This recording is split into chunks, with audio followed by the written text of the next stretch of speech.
Oi, Márcia. Olá, tudo bem? Tudo bom, Entramos. querida? Boa noite. Joia. Boa noite. Tudo bem? Deixa eu só trancar a porta aqui, que eu estou no meu trabalho ainda. Ah, tá, Não cheguei tranquilo, aí tranquilo. Enquanto para isso, eu vou falando mais casa. um pouquinho. Márcia, pode ficar à Pode ir vontade. falando que eu só vou trancar a porta aqui, tá bom? Tá joia, tá bom demais. Tá. Então, gente, vamos aproveitar aí esse aviãozinho, vamos convidar os nossos amigos. Clica aí, convida o pessoal, familiares, professores, adaptação de materiais, confecção de materiais, sempre é um assunto muito bacana que as pessoas gostam, né? As pessoas gostam muito quando a gente fala aqui da utilização de materiais. E a neuropsicopedagoga Márcia Ribeiro vai trazer para a gente aí Podemos voltar. algumas sugestões e orientações também de como utilizar esses materiais. Eu sempre falo aqui que não são os materiais pelos materiais, né?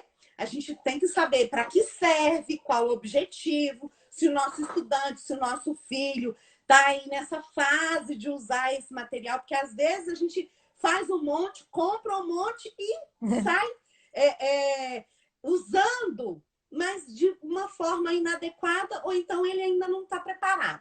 Então vamos lá, quero agradecer a Márcia Ribeiro mais uma vez pela participação. Ela já esteve conosco aqui e de antemão já vou dizer que ela vai vir outra vez, nós já combinamos. Vocês sabem, né? Eu sempre faço assim, convido e vou laçando e vou convidando as pessoas para a gente compartilhar conhecimento. Então, hoje a gente vai falar de adaptação de materiais e no próximo encontro nós vamos falar de um assunto top, que é manejo de comportamento. É quase recorrente aqui os pedidos, viu, Márcia?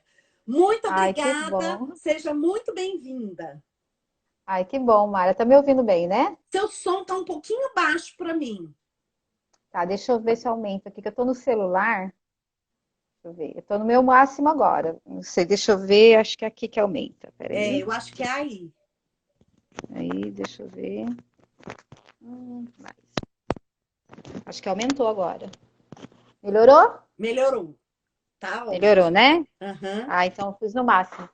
Então, é um assunto bem importante, né? Manejo de comportamento é uma realidade que a gente dá, assim, vivencia, tanto na escola, na clínica, em casa, na rua, no restaurante, situações em que precisa se ter um manejo comportamental, né? Pensando nisso, a gente está elaborando um curso de como manejar comportamentos inadequados, né? E em pessoas com autismo, tá, gente? Vai ser, é lógico que a técnica da análise de comportamento para manejo de comportamento a gente pode utilizar para síndrome de Down, para deficiência intelectual, porém a gente vai especificar para autismo, né? Uhum. Então, a gente está querendo lançar aí para outubro, né? Então, no mês, no comecinho de outubro, então a gente já está mexendo aí no curso. Então, em breve temos novidades. Daí eu vou fazer uma live aqui na Isso. Mara, quando eu tiver com o link já Combinadíssimo. liberado, com preço super bacana, tá, gente? Ah, isso aí Super é o que bacana é mesmo, importante. tá, Então joia? vamos lá. É isso Vamos mesmo. ao nosso, Deixa eu só vamos ao nosso apresentá-la tema, né? novamente, porque às vezes a Ah, gente claro. tem pessoas que chegaram e te conhecem. Vou Uhum. apresentá-la e depois aí você pode falar sobre os materiais e a gente vai descobrir um pouquinho mais como a análise do comportamento aplicada pode nos ajudar a isso. Então vamos lá. Márcia Ribeiro é pedagoga, neuropsicopedagoga, especialista em inclusão pela CESUPEG, especialista em análise do comportamento aplicada pela UFSCar. Ela tem vários cursos em manejo de comportamentos disruptivos, alfabetização para pessoas com transtorno do espectro autista, protocolo de avaliação VIPMAP e ABLES-R, e ABLES revisado, e de aplicador de análise do comportamento aplicada. Então, mais uma vez, Márcia, seja muito bem-vinda. Eu que agradeço, Mara, assim, muito por estar aqui, por compartilhar um pouquinho com vocês nessa É 50 minutos que nós temos? É 50, né? É, Ou menos. Você não, vai me dando um 50, toque aí 50 quando minutos. tiver próximo aí, porque eu começo a falar e me Eu sei empolgo. como é. Então, nós vamos falar o tema hoje bem bacana, que é as contribuições da análise do comportamento para adaptação de material. Primeiro, eu queria falar uma coisa muito importante, que eu falei no congresso ontem sobre ciência e autismo, que não existe inclusão escolar sem adaptação, sem material adaptado. Como é que eu vou incluir uma criança se eu não tenho material para produzir para essa criança, ele não é adaptado para a realidade, para as potencialidades que essa criança possui, né? E, então, sem material adaptado, não existe inclusão. Adaptar material faz parte da inclusão, né? Então, quando a gente fala em adaptação de material e análise do comportamento, ela tem muito, né, a contribuir. Muito, muito, muito mesmo. Então, eu separei, até vou olhar aqui, porque eu estou com uns slides.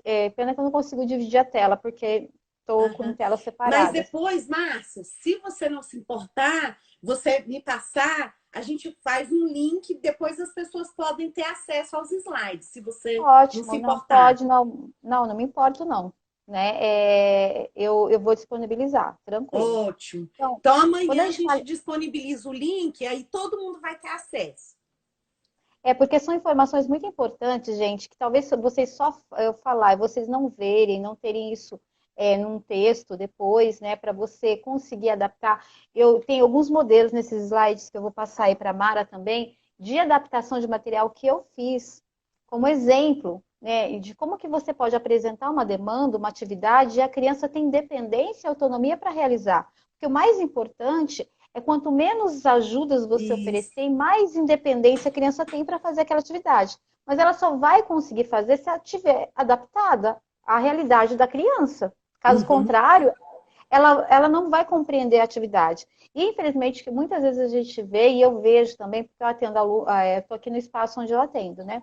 Aqui na instituição, na clínica Ação Autismo, e vem material da criança para eu fazer, né, para as ATs aqui fazerem, e é totalmente sem adaptação, a criança não consegue fazer. E quando vem a adaptação, é uma adaptação de aumento de letra e está tudo bem. Né? Mas existem várias coisas dentro de uma adaptação curricular que são importantes, que nós precisamos nos ater, e que estão até dentro das normas da BNCC para adaptação de material. Né? E quem que faz essa adaptação? Né? Só para a gente ter um pouco de teoria Uhum. aí, né? Elas são consideradas adaptações de pequeno porte, não significativas, que ficam a cargo do professor fazer. Uhum. Então, adaptações no próprio material didático da criança, quem faz é o professor. Né? Então, ou o mediador que está junto com o professor pode auxiliá-lo nessa produção, mas cabe ao professor fazer, não vai vir de outro lugar, vai vir da escola. Uhum. Então, é muito O importante professor saber. da sala de recursos do atendimento educacional especializado também pode ajudar, né, Márcia? Claro, Porque eles têm, claro, claro. geralmente eles têm mais formações em outras Uhum. áreas, né? Então, não, ele pode ajudar sim, com certeza, mas assim, A a atividade responsabilidade é do professor regente.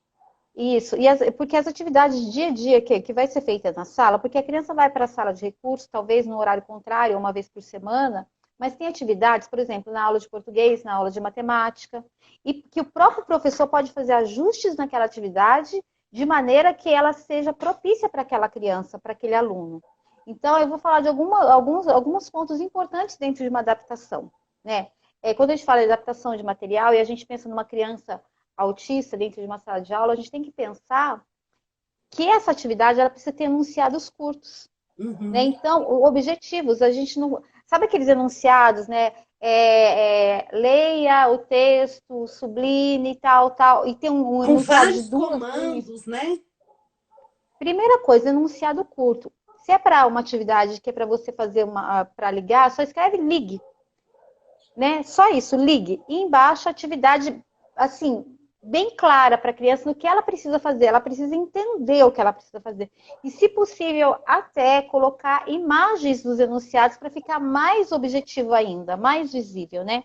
Então, utilizar enunciados curtos é a primeira coisa numa atividade, né? E uma atividade de cada vez e enunciados objetivos, para a criança entender o que ela tem que fazer. né? Por exemplo, ela vai fazer uma coisa naquela atividade, porque tem atividade que tem 2, 3 coisas para a criança fazer na mesma atividade. E isso confunde. O que é para fazer agora? Não, é uma atividade de cada vez, né? Enunciados curtos, objetivos e claros. Variar a proposta da atividade, você pode apresentar a mesma atividade. Uma atividade, vamos supor que uma criança que está nos anos iniciais, ela pode apresentar uma atividade que ela não adquiriu ainda a alfabetização. Por exemplo, você pode apresentar uma atividade para ela cobrir uma letra, vamos supor, as letras do nome dela. E a mesma atividade você pode variar a proposta, você pode apresentar para ela pintar a letra, para ela montar a letra, para ela montar o nome. Variar a proposta da atividade, ter a mesma atividade com várias propostas. Uhum. Né? Os textos, né? Vamos falar dos textos. Quando aparece textos, eu sempre pego aqueles textos de meia página, com um monte de palavras, gente, que não estão no repertório da criança, que ela sequer imagina o que é, são totalmente abstratas. E a criança olha o texto ou ouve o texto, você pode até ler o texto para a criança, mas como as palavras não estão dentro do repertório da criança, fica muito complicado da criança entender aquele texto. Então, usar textos, por exemplo, vou dar um exemplo prático, né? Eu adaptei uma atividade que vai estar no slide, eu vou falar dela para vocês vão ver ela no slide. Eu postei a atividade do jeito que ela veio na apostila, tirei a foto, e depois eu coloquei a mesma atividade adaptada para vocês compararem. A criança fez sozinha a atividade que eu adaptei. Olha. O texto ela sequer conseguiu fazer. Então, o texto era assim, era a Emília, né? Ele está uma criança de terceiro ano, de autista do terceiro ano, e do nível 2, e a Emília estava contando para o Pedrinho, não, olha, quem vende leite é o leiteiro, quem vende carne é o açougueiro, e começou a falar, assim, várias coisas, né? Era um texto comprido, né? E com letras pequenas, né? Com pouco desenho. E eu li para a criança o texto inteiro e ela não conseguiu compreender. Daí eu peguei e falei, vou fazer uma adaptação. Eu peguei o desenho da Emília, o desenho do Pedrinho. Daí, tipo, quem vende sorvete? Eu peguei um sorvete, coloquei, o desenho do sorveteiro. Então, quem vende o sorvete desenho é o sorveteiro pessoa. Então, ele via, ele olhou o sorvete e o sorveteiro, ele já fez uma ligação. Uhum. Então, de texto tinha quem vende o desenho do sorvete é o desenho do sorveteiro. Quem vende sorvete é o sorveteiro. Uhum. E todo o texto foi assim, com muito desenho. Então ele começava a ler, quem faz pão é o padeiro, e carne é o açougueiro. Ele via o desenho, e ele mesmo falava. Né, Márcia? Motivado, com desenho, que ele gostava da turma do sítio, né? Então a gente podia aproveitar isso também. Depois no exercício, ele precisava fazer um exercício do texto, de interpretação do texto. Qual que é o exercício que eu propus, né? Daí eu peguei as mesmas imagens que eu usei no texto, vocês vão ver isso depois com mais clareza. Daí eu coloquei assim, quem vende pipoca? Daí faça um X na resposta certa. Quem vende pipoca? Daí eu coloquei o desenho do pipoqueiro, que ele já tinha visto no texto o mesmo desenho. Uhum. Ou é o açougueiro, um bem diferente. Ele só tinha que colocar o X. Ele é o pipoqueiro, porque ele viu o carrinho de pipoca, que era um pipoqueiro com carrinho de pipoca. Eu falei, então, coloca onde você acha que é. Ele foi e colocou. E assim foi sucessivamente. E ele conseguiu fazer toda a atividade, interpretar todo o texto e compreendeu, porque estava adaptada para a realidade dele. Era uma criança de terceiro ano, autismo de nível 2, não estava ainda, não lia, então eu precisava, estava na aquisição da leitura. Coloquei bastante imagem para apoiar essa leitura dele. Uhum. E ele conseguiu fazer. Então, quando eu coloco um texto, que eu enriqueço esse texto de imagens, que são imagens que fazem parte do repertório da criança, eu vou facilitar essa adaptação. Né? Outra coisa, menor quantidade de exercícios. Né? Você pega aquela folha com 10, gente, diminui para 2. Eu falo assim, máximo. Qualidade melhor do que quantidade. Menos muito é mais. Melhor. Menos é mais. E a depender do nível de autismo que a criança tem, uma atividade, um exercício na folha. Né? Mais do que isso, talvez seja um custo muito alto de resposta para essa criança e ela não consiga responder. Uhum. Né? Então, a gente precisa se atentar a isso. Né? A adaptação ela é individual, ela é para aquela criança. a adaptação de outra criança não serve para aquela, porque os conhecimentos daquela criança são diferentes daquela outra criança. Então, a gente tem que pensar de maneira individual quando a gente vai adaptar um material, né? Pensando naquela criança. Outra coisa aqui fazer atividades mais espaçadas, colocar letras maiores, espaços maiores, onde a criança tem uma visibilidade da atividade muito melhor. Então, atividades bem espaçadas, nem que você ocupe uma folha inteira para uma única atividade, mas que seja visível e claro para essa criança, né? Isso é bem bacana. Usar formatação, né? Já sabe, em letra de tamanho adequado para a criança. Então, não é toda criança que precisa de uma letra grande. Tem criança que uma letra média já é o suficiente. Então, adequar a formatação da letra de acordo com a criança que você está adaptando. Isso são essas atividades. Agora, em especial, como que a análise do comportamento contribui? Eu dei as ideias, né, que você pode pôr na adaptação. Mas a gente trabalha sobre a ótica das 3 contingências, né? Antecedente, resposta e consequência. Então, vamos adaptar o nosso material e oferecer a nossa demanda para a nossa criança, essa proposta, a partir dessas 3 contingências da análise do comportamento. Né? O antecedente é quando eu apresento a demanda, tá? Eu apresento a demanda e garanto a motivação da criança. Depois eu vou falar como eu posso garantir a motivação da criança de fazer essa demanda. A resposta é a execução da atividade pela criança, a atividade adaptada, com aprendizagem sem erro. Uhum. Isso é importantíssimo, ressaltar. Totalmente. Então, para isso eu vou oferecer dicas, que a análise do comportamento faz, eu vou introduzir dicas e tudo mais. E a consequência é eu deixar claro e visível no campo de visão da criança o que ela receberá ao cumprir essa atividade, ao fazer essa atividade. Então, eu trabalho com antecedente, que é a proposta que eu vou fazer. Então, eu vou colocar a demanda e motivar a criança a fazer essa demanda. Eu vou garantir uma resposta de uma atividade sem erro, introduzindo dicas. E eu vou dar uma consequência positiva para o comportamento da criança de fazer a atividade. Uhum. Então, nessas 3 contingências, a gente vai nortear a nossa adaptação. E como que eu posso trabalhar aqui esses antecedentes, né? Como que eu posso garantir que a minha criança fique motivada a fazer a atividade? Existem algumas coisas que eu posso fazer. E que dentro da análise do comportamento, né, a gente tem como orientação. Dentro daquela atividade, como que eu posso garantir que o meu aluno olhe para a atividade e já queira fazer? Isso é garantir motivação. É deixar a OM, né, que a gente chama a operação motivacional dele alta. Ele vai olhar para a atividade e já vai querer fazer. O que eu posso fazer? Para que ele olhe para a minha atividade e faça. Primeiro, eu posso inserir personagens preferidos dele na atividade? Posso. Eu posso colocar. Se ele gosta da Peppa, eu posso colocar um desenho da Peppa. Se ele gosta do Pocoyo, eu coloco do Pocoyo. Eu posso garantir que algo que seja muito... Às vezes é o Carros, né? Aquela do Hot Wheels. Uhum. Eu coloco uma foto do Hot Wheels. Ou às vezes é o cachorro dele, da casa dele, que ele gosta muito. E eu pego com a mãe a fotinha do cachorro e coloco no cantinho. Uhum. E pode ser que por causa da fotinha do cachorro, que ele goste do cachorro ou do gatinho dele, ele queira fazer aquela atividade.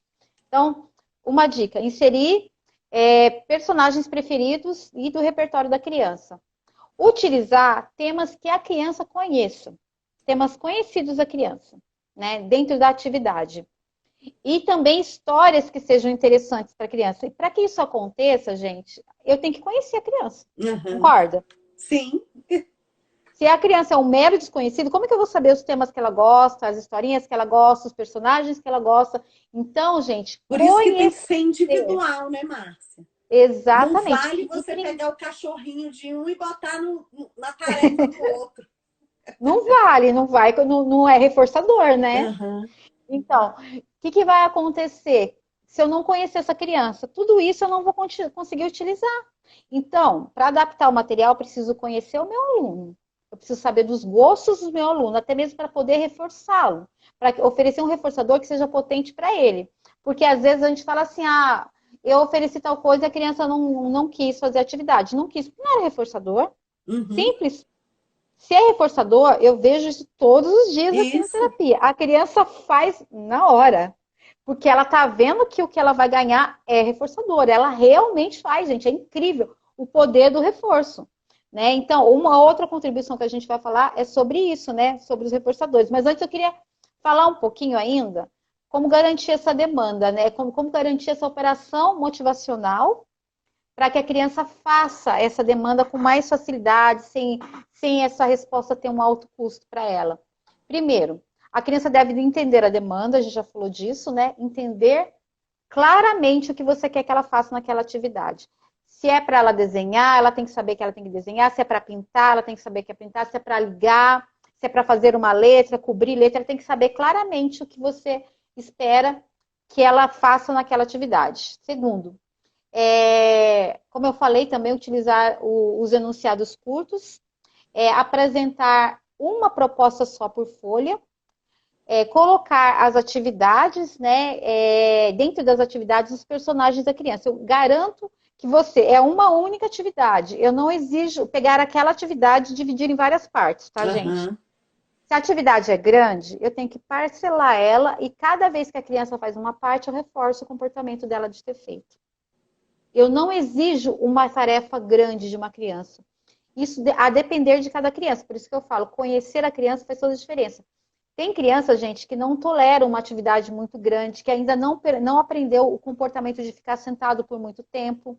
Então, ela sentou por talvez 20, 30 segundos, ela consegue fazer uma atividade em 30 segundos ou em 20 segundos, é isso que eu vou fazer. Em seguida, eu tenho que reforçar o comportamento dela, tanto de sentar quanto de fazer atividade. Então, atividades muito longas, para crianças que não estão com o comportamento de sentar ainda alicerçado, ou que aprenderam a sentar, mas não conseguem permanecer sentados, é aversivo eu colocar uma atividade gigantesca e querer que ela faça. Então, e a gente tem que começar desse tempo da criança e ir ampliando. Eu falo 30 segundos, mas, gente, a gente começa com muito menos. A gente começa com 5 segundos, às vezes, com 1 segundo. A depender da demanda, quando eu estou ensinando a criança das habilidades básicas do contato visual, a gente tem o contato visual imediato, que é aquele que eu falo, chama a criança pelo nome, ela só olha para mim rapidamente, eu entrego o reforçador. Depois eu aumento para 1 segundo, para 2 segundos. Eu chamo ela e conto na minha cabeça. 1, 2, ela olhou, permaneceu olhando, eu entrego o reforçador. Aumento isso para 10 segundos. E nisso ela está aprendendo a ficar sentada e está aprendendo a responder ao comando instrucional do olhar quando é chamada pelo nome. Então, eu vou aumentando gradativamente isso. Depois que eu estabeleço essas duas coisas, que seria o olhar, o contato visual, eu vou colocar o primeiro movimento de imitação se ela não souber imitar nada. Muito provavelmente uma criança que não faz contato visual também não imita. Então, eu vou ensinar a imitação. Daí eu peço contato visual e imitação. E assim vai crescendo. Bom, isso também seria da tarefa, né? Obviamente que eu vou reforçar a criança todas as vezes que ela faz uma tarefa. Mas dentro das atividades, eu tenho que garantir a demanda, deixando essa atividade o mais prazerosa possível no papel, já que é uma atividade de papel. Tá certo? E como que eu vou fazer essa aprendizagem sem erro, né? Que seria, a gente falou do antecedente, vamos falar da resposta. A resposta seria o comportamento ali, o que a gente está vendo. Realizar a atividade e essa atividade ser sem erro, né? Uma aprendizagem sem erro, que é o que a gente quer. Que o erro frustra muito. A criança, uma vez que ela erra, ela não quer realizar de novo. Por 2 motivos. Uma, que diante do erro, ela não é reforçada. A gente não entrega um reforçador quando uma criança erra. Então, vai demorar para ela conseguir o reforçador dela quando existe o erro. Então, as chances dela desistir da atividade é muito grande. Então, eu preciso garantir uma aprendizagem sem erro. E como que eu posso fazer isso? Minimizar os erros, né? Eu vou planejar as dicas que eu vou dar nessa atividade. Então, eu posso colocar dicas indicativas na própria folha, para a criança saber onde que ela precisa pôr a resposta. Por exemplo, um exemplo de dica indicativa. Coloque o X na resposta certa. E eu coloco a opção de onde a criança colocar o X de uma outra cor, ou maior. Para que ela perceba que é ali que ela precisa pôr a resposta. Entendeu? Eu posso dar algumas dicas muito na própria folha, como posso dar dicas também verbais, gestuais. Eu posso, na primeira apresentação de uma demanda, eu coloco dicas bem intrusivas. O que são dicas bem intrusivas? São dicas que evidenciem bastante aonde a criança precisa acertar para que ela acerte de primeira. que ela nem tem a chance de errar. Então, as dicas são bem intrusivas, é quase que dando a resposta. E eu vou apresentar essa atividade novamente na segunda, na terceira e na quarta vez que eu vou apresentar, eu vou diminuindo essas dicas. Eu vou Até que ela faça retirando. sozinha. Até que ela faça sozinha. E muitas vezes, por exemplo, eu vou dar um exemplo para vocês de ensino de dica ecoica, que a gente chama quando eu estou num comportamento verbal com a criança. Eu quero que ela dê uma resposta para mim, que ela não sabe dar a resposta. Eu entro com a dica total ecoica, a gente chama ecoico total. Por exemplo, eu pergunto para a criança, qual é o nome do seu pai? E ela não consegue responder. E eu falo, perdão, eu pergunto para a criança, quantos anos você tem? Né? Daí ela não consegue responder. Eu dou 1 segundo. Ela não respondeu 7 anos, digamos. Daí ela faz o ecoico. Eu espero ela fazer o ecoico 7 anos. Dou um ok, reforço, dou o reforçador. Daí apresento novamente. Quantos anos você tem? Ela não respondeu, eu falo de novo. 7 anos. Dou uma ajudinha e dou um toque aqui e dou o reforçador. Como que eu vou diminuir essa dica? Um exemplo. Quantos anos você tem? Daí ela completa. Ou então eu falo, 7 anos. Eu posso diminuir o tom da minha voz na dica, ou eu posso iniciar. Como eu já apresentei várias vezes a resposta total para ela, quando eu apresentar novamente, ela já vai falar 7 anos, porque ela já tem a resposta. Ela não vai errar.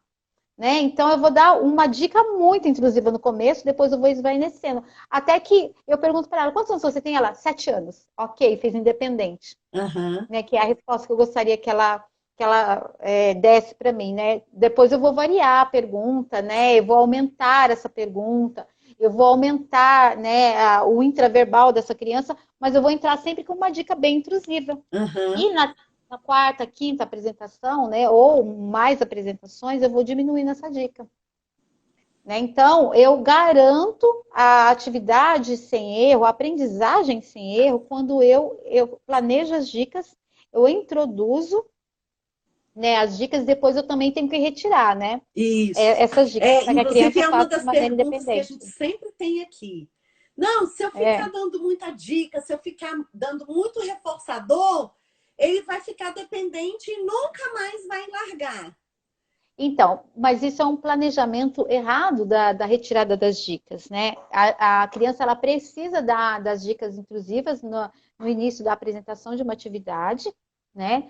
E depois, da mesma forma que você planejou as dicas, você precisa planejar a retirada das dicas, justamente para não causar dependência de dica, porque muitas crianças vêm para mim com dependência de dica. Muitas vezes elas vêm com dependência de dica de imitação, que ela só faz imitação com dica, ela com dependência de dica de resposta, né? E dependência de dica muito de tocar, de pegar na mão e fazer. Eu nem gosto, a gente não usa aqui ajuda física, justamente porque a ajuda física, o contato é muito reforçador. Às vezes a criança quer o toque, ela não quer fazer porque ela quer o toque, né? Ou então ele é aversivo, ele tem duas, ou ele é aversivo, ou ele é reforçador. Tem criança que não gosta de ser tocada, tem criança que pede para ser tocada. Né, por causa de uma questão sensorial. Tem pergunta aí? O pessoal está perguntando alguma coisa? Não, né? Não estão perguntando, estão só te dando os parabéns, seus alunos aqui. A Que Dani, que legal. já esteve conosco, falou: eu aprendi tudo isso com a Márcia. Que legal. Oi, Márcia Dani, abraço. Santos, agradecendo. Gente, Que aproveita e bacana. convida seus amigos aí, é uma verdadeira aula. Eu até tirei os comentários porque tá tão gostoso, tá assim, uma aula que a gente tá pegando, né? O fio da meada, tá bem bacana, Márcia. Que gostoso. E tem que ser assim, né? Tem que ser prática e ao mesmo tempo teoria, né? E depois que a gente já falou, né, de garantir a motivação para essa demanda, garantir uma aprendizagem sem erro, a criança precisa ser consequenciada pelo comportamento de fazer. Então, a gente vai utilizar de reforçadores para consequenciar o comportamento da criança de fazer aquela atividade. E aqui a gente esbarra em uma coisa muito sutil, muito assim, que para muitos, né, dentro do ambiente da escola, ou até mesmo em clínica, né, em muitas situações, de utilizar de reforçadores que não são potentes para a criança. Daí, gente, não funciona. o segredo na análise do comportamento é você realmente trabalhar a análise funcional dos comportamentos e saber reforçar um comportamento adequado, né? Uhum. E assim, reforçadores para uma criança com autismo pode ser muitas coisas. E que para você não são reforçadores, mas para Coisas ela pode ser inesperadas até, né? totalmente inesperadas, né? Eu tenho crianças aqui que usam de reforçadores, tampinhas de refrigerante. Eu tinha um que usava fiapo de toalha. Eu tinha um aqui que usava garrafa PET, que ele adorava olhar a garrafa PET, que era reforçador para ele. Uhum. Então, quando a gente fala de reforçador, a gente tem que pensar em coisas que são interessantes para a criança, não que a gente acha, mas não é brinquedo. Não é brinquedo, mas para ela tem poder reforçador, Uhum. né? E é o que você vem falando, é individual. O que é reforçador para um pode não ser para o outro. E outra coisa também importante, isso eu aprendi a duras penas. Hoje é reforçador, amanhã pode não ser. Exato, E eu nossa, você só falou uma coisa tinha muito um forte. reforçador. Aí depois eu aprendi, eu preciso ter vários, justamente para Então, isso, né? aqui na sala onde eu tô, aqui você não consegue ver, mas aqui eu tenho vários armários. Todos os armários têm uma etiquetinha assim. Tem aqui, por exemplo, carros, tem todos os tipos de carros. Bonecos, todos os tipos de boneco. Geleca, todos os tipos de geleca. Mas eu tenho um arsenal aqui. A criança chega na terapia, ela vem aqui com a AT, ela escolhe os reforçadores que ela vai usar, ela mesma escolhe, ela leva uma sacolinha, coloca tudo dentro da sacolinha, a criança escolhe, junto com a AT. O que você quer? Eu quero essa boneca, essa boneca, essa boneca. Daí ela leva numa sacola, leva para dentro da sala e ela vai passar 4 horas com essa criança, ela precisa de muitos reforçadores. Isso. Porque uma hora ela vai enjoar daquele, tem outro, a gente faz a avaliação de preferência na mesa, troca o reforçador, porque é o reforçador que garante que a criança vai fazer aquela atividade, né? Uhum. Ela vai fazer porque o reforçador é potente. Ela ainda não tem o comportamento de fazer para aprender como a gente. A gente estuda um livro que é que a gente quer aprender. Mas uma criança com autismo, ela vai fazer por conta do reforçador. Então, se o Isso. reforçador não for potente, fracasso total na atividade. A Ela não vai Fabiola querer Neves fazer. está falando que tinha um aluno que gosta de ventilador. A Então tinha que ventilador ligar já. o ventilador. Então, mas tem uns que usam, no caso, o ventilador, né, para um pouco de fuga, porque é objeto giratório. Criança com autismo gosta muito de objeto giratório. Então, às vezes, eles ficam olhando e se perdem olhando o ventilador. Daí não seria, ele pode gostar, muitas crianças gostam, mas não seria reforçador utilizar. Uhum. Para que ele. Porque muitas vezes a criança fica horas ali e engaja num comportamento estereotipado Fica olhando, mais né? sendo um Aquele. distrator do que um reforçador, Exato, né? exatamente. Então, o que pode ser reforçador? Pode ser brinquedo? Pode, gente. Brinquedo que a criança goste. Pode ser elogio. Tem criança que gosta. Eu tinha um aluno que ele não ligava para nenhum tipo de reforçador. Ele gostava do elogio, que é o social que a gente chama, né? Mas tinha que ser um social específico, Mara. Ele chegava no portão e falava assim: eu vou ganhar o UAU hoje. Tinha que ser o UAU. Hoje eu vou ganhar o UAU. Eu falei: vai ganhar, se fizer, ó, ganhar muitos UAUs. E quando ele acertava, tinha que ser aquele UAU de bater panela. Uhum. Uau! Nossa, gente, para ele é como se ganhasse na loteria aquele UAU, porque ele fez. Ele precisava daquele Porque era reforçador reforçador de, para ele isso. de reconhecimento. Não era parabéns, era uau. Tinha que ser Uhum. uau. A Eu tinha Fabiola está um. dizendo que só dava no final da atividade, quer dizer, só ligava o ventilador no Ah, final tá. da atividade e funcionava. Ah, Então, vai ter legal. que Nesse caso, sim. estimulava e ele ficava esperando. Para ele Ah, receber, então. tinha que, né, Ah, o tá. reforçador tá lá no final, né? Nesse caso, sim, né? Então, não, nesse caso, sim, como reforçador no final. Porque se for durante a atividade, às vezes a criança se perde e não quer voltar, mas no final tá ok, né? O da Tinha um outro, Paty é cantar parabéns e bater palmas. Ah, que legal. Olha, então, isso que eu acho incrível, né? Cada criança tem um tipo de Sim. reforçador. Eu tinha um, em sala de aula mesmo, que eu acompanhei, que era ótimo. Mara, se a professora escrevesse parabéns, ele não aceitava. Teve um dia que ela escreveu, ele fez uma atividade tão linda que ela escreveu parabéns. Ele olhou, voltou, fez assim para ela, ótimo. Ela, não, Isso, parabéns também, é muito bom. Ele não, é ótimo. Enquanto ótimo. ela recebeu ótimo, para ele não valeu, entendeu? Como Aham. reforçador, né? E, então, cada criança é uma criança, então conhecer a criança, saber dos interesses dela é fundamental para que você utilize os reforçadores da maneira correta, né? Então, essa é uma grande contribuição da análise do Ó, a comportamento. Fabiola está falando que agora o aluno atual dela gosta de receber a gravação da família, do vovô, da tia, Olha que falando beleza. parabéns. E é tão gostoso quando você varia, quando você conhece as crianças, né? Eu tinha uma pequenininha que ela gostava de rock. Então, tinha uma música americana de rock pauleira mesmo, que o refrão ela adorava. Eu peguei o refrão, gravei, coloquei no meu celular. Ela fazia atividade, eu botava o refrão. Ela Uhum. voltava para atividade, colocava o refrão, ela curtia o rock dela, voltava. E ela era pequenininha, ela tinha 6 anos. E ela gostava de Uhum. rock. Não, eu gostava, Então a gente tem que buscar esses reforçadores, gente. Não adianta eu pensar, fazer uma intuição de que tal coisa. Não, tem que ser o que realmente né? Como a gente falou, tem que ser então, mais de um. Então, uma coisa que eu vou deixar nos slides, que vocês podem acessar depois, é uma lista que você pode fazer e pedir para os pais escreverem, né, quais são os reforçadores da criança. É uma lista que eu sempre uso, né?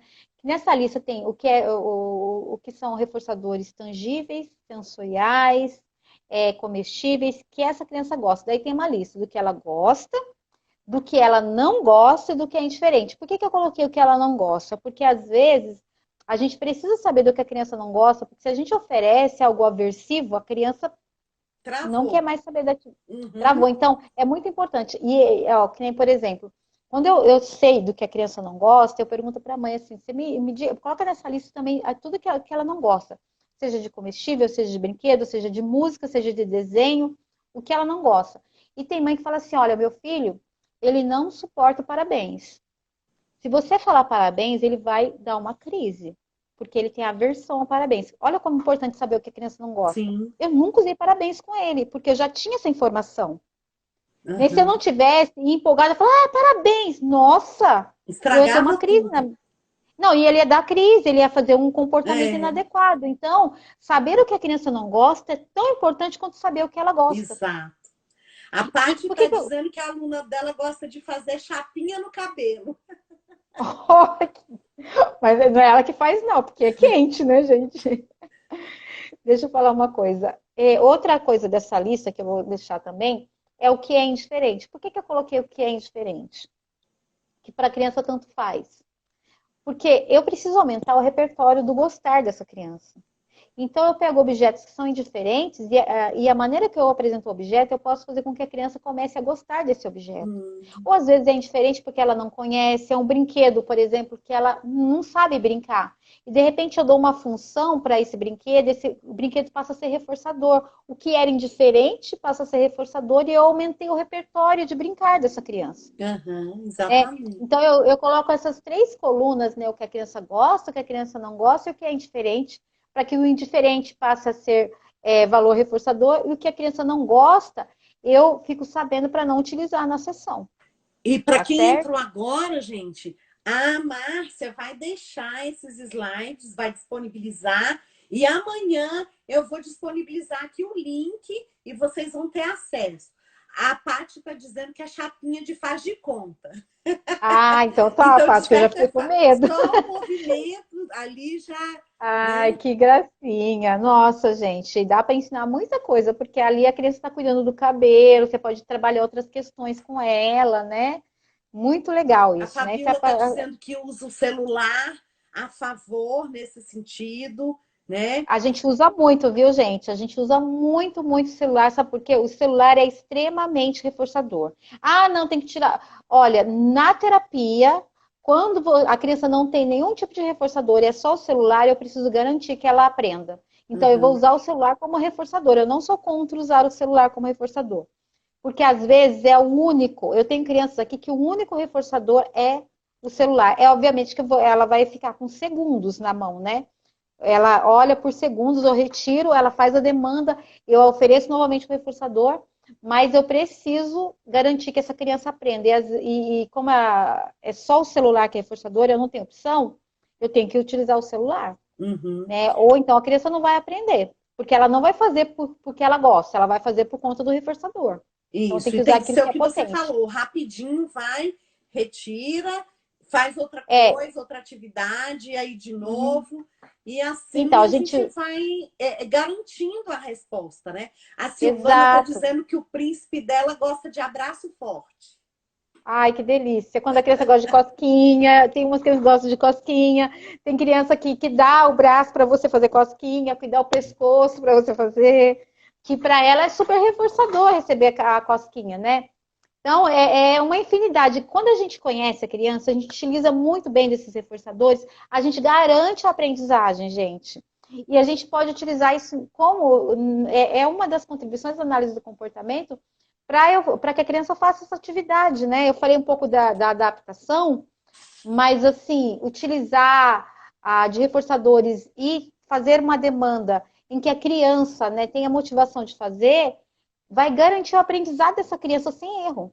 E eu Uhum. vou ter uma criança que aprenda e que tenha prazer em aprender, né, Mara? Porque o Isso. melhor é a criança, a atividade não ter um alto custo de resposta para a criança, não ser aversivo, né? Uhum. A própria terapeuta, o próprio professor Já ou tem que mediador ser escolar motivador, né? já tem que ser motivador, né? Já tem, a criança tem que olhar para ele e o olhinho tem que brilhar. Ela tem que Isso. gostar de estar lá, entendeu? Porque se ela não gostar de estar lá, gente, alguma coisa está errada, É. né? 5 minutos. 5 minutinhos, né? Então, gente, olha, eu vou responder alguma pergunta nesses minutinhos Não, aí, se pessoal, só está tiver. falando. Tive um aluno que o reforçador era celular, só comentários do que você já Ah, só falou. comentar. Perguntas a gente não tem. Mas eu gostaria de fazer uma pergunta. É, justamente por essa questão que as pessoas sempre perguntam. Se vocês oferecem muitas dicas, muitos reforçadores, isso não vai causar uma dependência, a fim de que a pessoa só faça com isso? E aí você já Então, começou a dizer, a gente tem que uhum. planejar essa retirada. Mas assim Não, como a gente introduz, a gente também tem que retirar aos poucos, não é da noite para o dia, né? então, Tem tudo tem que ser. Quando técnicas. você insere uma dica, você já tem que pensar em retirar ela. Assim que quando você coloca uma dica, você tem que pensar como que eu vou retirar. Então, é um planejamento, né? Quantas vezes eu vou apresentar aquela atividade com dica ecoica imediata? A gente tem critérios, tá? Aqui a gente usa o critério da literatura o seguinte, né? A criança, ela precisa, para eu entender que ela aprendeu, ela precisa fazer, vamos supor que o bloco da atividade tenha 10 tentativas. Aquelas 10 tentativas daquela atividade, ela tem que fazer 3 blocos de 10 tentativas, ou seja, 30 tentativas, com total independência, sem nenhuma dica para eu entender que essa criança aprendeu. Mas até que ela chegue no independente, eu vou começar com uma dica, né? 100% de dica. Depois eu vou diminuir essa dica para 75% de dica. Depois, um exemplo, vou dar um exemplo de contato visual, tá, gente? Vamos lá, eu estou chamando uma criança para um contato visual. Ela não olha. Vou dar 100% de dica para ela olhar. Eu chamo ela, tá assim, ela não olha. Eu chamo ela pelo nome, ela não olha. Então, eu vou pegar um objeto que ela gosta demais e vou colocar aqui, ó. 100% de dica. Eu chamo, ela vai olhar para o objeto automaticamente com o meu olho, eu vou entregar o objeto para ela. Ela vai brincar, eu retiro o objeto aqui. Depois que eu faço aqui, ela olhou todas as vezes aqui, ela olhou, né, 30 vezes aqui, ela adquiriu o critério em 100% de dica. Eu vou trazer para 75%. Uhum. 3 blocos de 100%. Ela adquiriu o critério, eu vou trazer para 50%. Meu olho já está limpo, Uhum. ela já tem que olhar. Ela adquiriu o critério em 50%, eu trago para 25%. 3 blocos de 10 tentativas cada, 25%. E retiro a dica. Depois de 25%, eu chamo ela sem objeto. Ela já está no Uhum. independente, ela E já me não é olha. mágica, né? É processo. Não, isso aqui é literatura, né? Então, isso aqui é pensado. É porque Eu tem gente que introduzi uma pensa que dica. num dia vai trabalhar tudo isso, pronto. Não é Não, assim. depende de cada criança. Tem criança que, se você tem um atendimento de 4 a 5 horas, às vezes você consegue esvainecer. A gente chama esvainecimento de dica. Esvainecer a dica num dia, porque é 4 horas de atendimento. E ela às vezes está Uhum. com um programa só. Né? E isso é para todas as outras atividades. Às vezes é uma dica verbal, eu entro com a dica com a palavra toda, como eu te falei, depois eu vou diminuindo a palavra ou diminuo a minha voz, até que eu não diga mais e a criança fale sozinha. Né? Isso. Então, é um ditado, eu começo com um ditado da a criança montar a palavra ditada, né, com dicas que próximas da criança, coloco a palavra que eu quero que ela monte próximo dela, a outra que ela vai selecionar um pouquinho mais longe dela, vai naquela que está certa, então dica de posição, dica verbal, dica gestual, tudo Uhum. isso eu planejo e retiro, porque se eu não retirar, a criança vai ficar dependente. E o É que é muito importante, detalhe, né? gente, é estudar. Isso também, né, Uhum. é uma base teórica importante. A gente já vem falando disso aqui.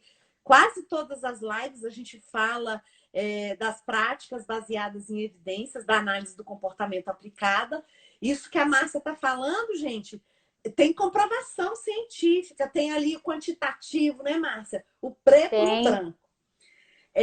Eu gostaria assim, que você fizesse suas considerações finais, que a gente tem aí 2 minutos, e Tá. te agradecer novamente, avisar que a Márcia vai voltar no final do mês, falando de comportamentos que a gente considera comportamentos problema, comportamentos difíceis, né? Então, ela vai falar desse manejo comportamental para a gente no final do mês.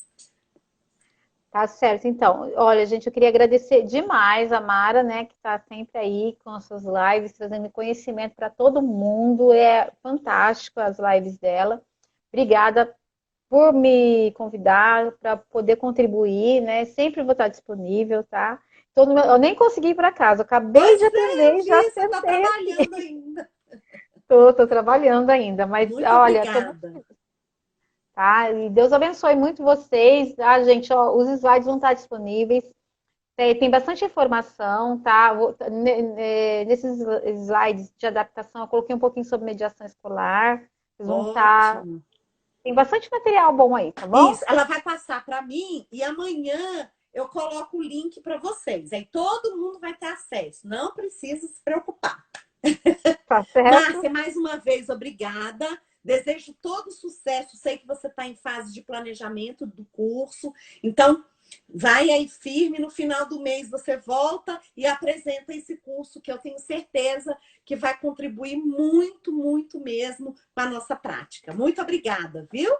Obrigada, eu. Até mais. Boa noite, pessoal, e bom descanso aí para todo mundo. Obrigada, Até mais. Márcia. Um beijo grande.